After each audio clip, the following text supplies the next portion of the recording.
In 2006, at the inaugural Hampton Roads Navigational Summit, the Virginia Maritime Association and the U.S. Army Corps of Engineers identified the 55-foot channel as one of our top 5 priority projects. Virginia's vision for deeper channels began much earlier.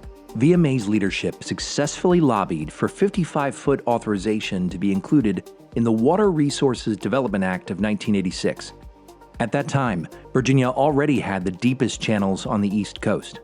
But as global trade evolved, industry signaled that staying competitive would mean going beyond 50 feet. On September 28, 2006, port leaders gathered in Norfolk. That day, Captain Bill Kofer of the Virginia Pilot Association was named Project Champion.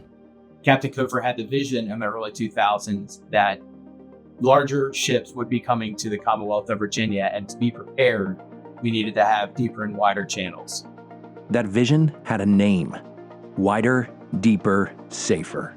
At the 2012 Navigational Summit, VMA members presented the business case for 55-foot channels, demonstrating the benefits in cost savings, efficiency, and competitiveness.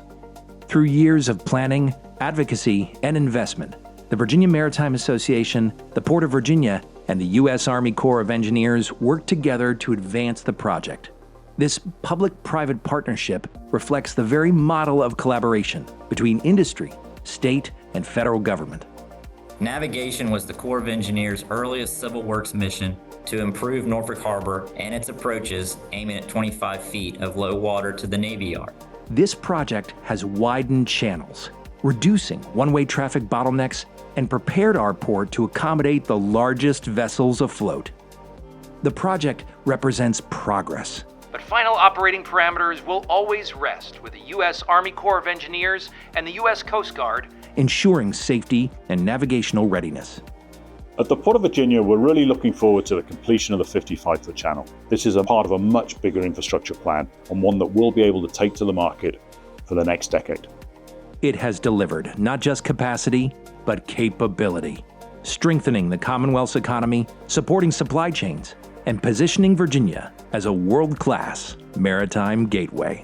So critical to our port infrastructure is our dredging project, funded with $450 million. And we are going to have the deepest and the widest port, 55 feet deep, and able to handle the largest ships in the world. And in fact, the largest ships in the world can go right past each other and just wave, as opposed to waiting the channel. It's going to increase efficiency by 15%. That changes everything. It was a vision built through collaboration, starting with early advocacy in the 1980s, strengthened at the Navigational Summit in 2006, defined in 2007, and advanced by our members in 2012. Today, we thank the U.S. Army Corps of Engineers, the Port of Virginia, and every stakeholder and the elected leaders who made it possible.